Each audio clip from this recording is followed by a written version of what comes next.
अरविंद केजरीवाल अकेले नहीं है जिनको लेकर सवाल है कि क्या आगे भ्रष्टाचार के आरोप में इन तक जांच एजेंसियों के हाथ शिकंजे की शक्ल में पहुंच जाएंगे, बल्कि देश के ही नक्शे पर पूरी सियासी पिक्चर हम आपको दिखाते हैं जिन पर जांच का दायरा है। देश के उत्तर में देखिए तो जम्मू कश्मीर, यहां के विपक्ष के 3 नेता फारूक अब्दुल्ला जम्मू कश्मीर क्रिकेट एसोसिएशन को मिले फंड की अनियमितता को लेकर ईडी की जांच के घेरे में है, इनसे पूछताछ हो चुकी है। बेटे उमर अब्दुल्ला भी मनी लॉन्ड्रिंग केस में ईडी की जांच के दायरे में है, इनसे भी पूछताछ हो चुकी है। और महबूबा मुफ्ती भी, जिनके खिलाफ ईडी जम्मू कश्मीर बैंक मामले में जांच कर रही है। अब अगले राज्य की तरफ हम आते हैं, पंजाब में आम आदमी पार्टी, उसके नेता राघव चड्ढा, जिनका नाम दिल्ली के शराब घोटाले में ईडी की सप्लीमेंट्री चार्जशीट के दौरान आया। पंजाब में ही कांग्रेस के पूर्व सीएम चरणजीत सिंह चन्नी पर अवैध खनन मामले में ईडी जांच कर रही है। अब दिल्ली देखिए तो सोनिया गांधी, राहुल गांधी और कांग्रेस अध्यक्ष मल्लिकार्जुन खड़गे से नेशनल हेराल्ड मामले में ईडी पूछताछ कर चुकी है।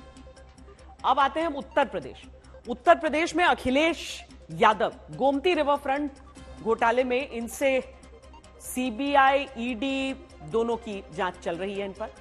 अब बिहार देखिए, बिहार में लालू प्रसाद यादव, उनकी पत्नी राबड़ी देवी, बेटे तेजस्वी यादव हैं। इन तीनों के खिलाफ सीबीआई ने लैंड फॉर जॉब केस में जांच खोल रखी है, तीनों पर जांच चल रही है। कल ही दिल्ली की अदालत से जमानत मिली है। अब अगला राज्य झारखंड, इसका हाल देखिए। यहां मुख्यमंत्री हेमंत सोरेन को बार बार ईडी पूछताछ के लिए बुला रही है। मामला है जमीन घोटाले का। अब आते हैं पश्चिम बंगाल में मुख्यमंत्री ममता बनर्जी के भतीजे अभिषेक बनर्जी को 9 अक्टूबर को ईडी ने बुलाया है। भतीजे की पत्नी को भी 11 अक्टूबर को पेश होने को ईडी ने कहा है। मामला स्कूल भर्ती घोटाले का है। अब पश्चिम की तरफ महाराष्ट्र देखते हैं, जहां शरद पवार महाराष्ट्र सहकारी बैंक से जुड़े अनियमितताओं में मनी लॉन्ड्रिंग का केस इन पर चल रहा है। और ये 2019 का जो मामला जिसमें ईडी जांच कर रही है, तो उद्धव ठाकरे आय से अधिक संपत्ति का आरोप झेल रहे हैं। ईडी की जांच के दायरे में उद्धव ठाकरे भी हैं। अब फिर से सवाल की धुरी वहीं लाकर विपक्ष खड़ा कर देता है कि दूसरे दलों के शासन वाले राज्य में ही ईडी एक्शन में क्यों दिखती है। लोग अरविंद केजरीवाल जी के ऊपर हंस रहे हैं और उनके चेहरे का तनाव देख रहे हैं कि जिसका मुख्यमंत्री जेल, उप मुख्यमंत्री जेल में हो, जिसके स्वास्थ्य मंत्री जेल में हो, जिनका शिक्षा मंत्री जेल में हो, जिसकी पार्टी के सांसद से लेकर विधायक जेल में हो। और ये वो लोग हैं जो इंडिया अगेंस्ट करप्शन का नारा देकर आए थे और भ्रष्टाचार में डूबे हुए पाए गए। उप मुख्यमंत्री से लेकर बाकी भी जेल गए हैं, लेकिन अभी किंगपिन बाहर है। किंगपिन का नंबर भी आएगा। यहाँ व्यापम का घोटाला हुआ, 50 से अधिक लोगों की मौत हुई, इन्होंने जांच कराई। ये जो ईडी ये सबके घर भेज देते हैं एजेंसियों को, पता चला कि किसी ने इनके खिलाफ कुछ कह दिया, लिख दिया, एकदम ईडी पहुंच गई उनके घर। अरे यहाँ तक कि फिल्मों के अभिनेताओं के घर भी कल परसों ईडी पहुंच गई। यहाँ पे क्यों नहीं पहुंची?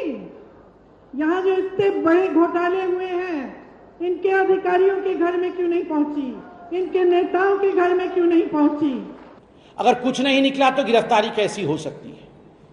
आप मुझे ये बताइए कि जो पिक पॉकेटर होता है, जो जेब कतरा होता है, जब जेब कतरा पकड़ा जाता है तो उसके घर से, उसके जेब से बटुआ निकलता है, उसके जेब से एक पर्स निकलता है।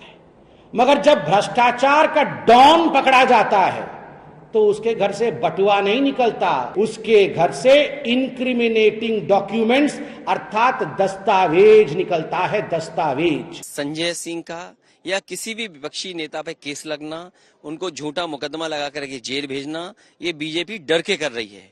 और हम तो ये कहते हैं ना, 140 करोड़ में भारतीय जनता पार्टी के 100 करोड़ लोग खिलाफ हैं।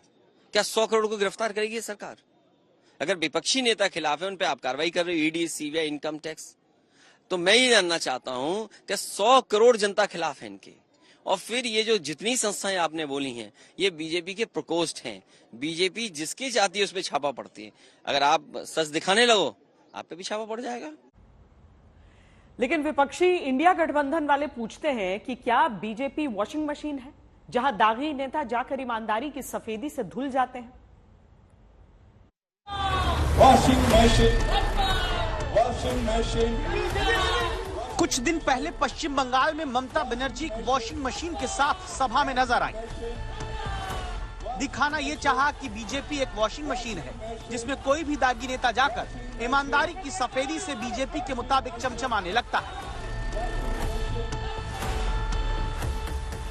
यही आरोप अभी जुलाई के महीने में तब और तेजी से लगे जब भ्रष्टाचार के उन्हीं आरोपियों के साथ बीजेपी ने सरकार महाराष्ट्र में बना ली और मंत्रिमंडल में भी जगह दी, जिनके करप्शन के खिलाफ आवाज बीजेपी के ही नेता उठाते रहे। घोटाळ्यामध्ये अजितदादांची अवस्था आम्ही काय करणार? आमचे नाथाभाऊ खडसेंच्या भाषेत सांगायचं झालं तर आमचं सरकार आल्यानंतर अजितदादा चक्की पिसिंग पिसिंग पिसिंग एंड पिसिंग। जिनके साथ महाराष्ट्र में बीजेपी गठबंधन करके सरकार चला रही, उन पर लगे दाग के आरोप याद करें तो अजीत पवार पर आरोप देखिए। ईडी मनी लॉन्ड्रिंग का केस जांच कर रही है जिसमें अजीत पवार और उनकी पत्नी पर शक है। हाल ही में ईडी ने कोऑपरेटिव घोटाले में चार्जशीट दाखिल की जिसमें पहले अजीत पवार और उनकी पत्नी से जुड़ी शुगर मिल की प्रॉपर्टी को अटैच कर दिया था। हालांकि बाद में अजीत और उनकी पत्नी सुनेत्रा का नाम चार्जशीट से ईडी ने हटा दिया। दूसरे नंबर पर नाम है छगन भुजबल का। 2015 में छगन भुजबल के खिलाफ ईडी ने मनी लॉन्ड्रिंग के 2 केस दर्ज किए। एक केस मुंबई में प्लॉट देने की अनियमितता से जुड़ा हुआ, दूसरा केस नए महाराष्ट्र सदन की इमारत के निर्माण में भ्रष्टाचार के आरोपों को लेकर रहा। न्यू महाराष्ट्र सदन वाले करप्शन के केस में भुजबल की गिरफ्तारी तक हुई, अभी वो जमानत पर हैं। दोनों केस में अभी ट्रायल होना बाकी है। प्रफुल्ल पटेल, जिन्हें शरद पवार ही सियासत में लाया और आगे बढ़ाया, प्रफुल्ल पटेल भी बाकी नेताओं के साथ शपथ समारोह में जुलाई में शामिल हुए। दाऊद के सहयोगी से जुड़े मनी लॉन्ड्रिंग केस में प्रफुल्ल पटेल ईडी की जांच की रडार में है। साथ ही एविएशन स्कैम से जुड़े केस में भी ईडी जांच कर रही है।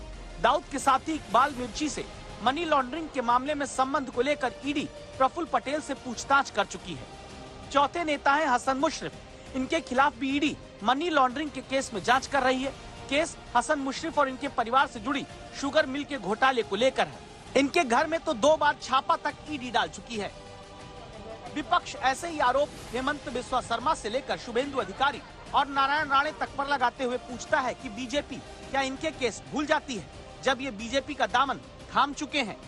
आज तक ब्यूरो।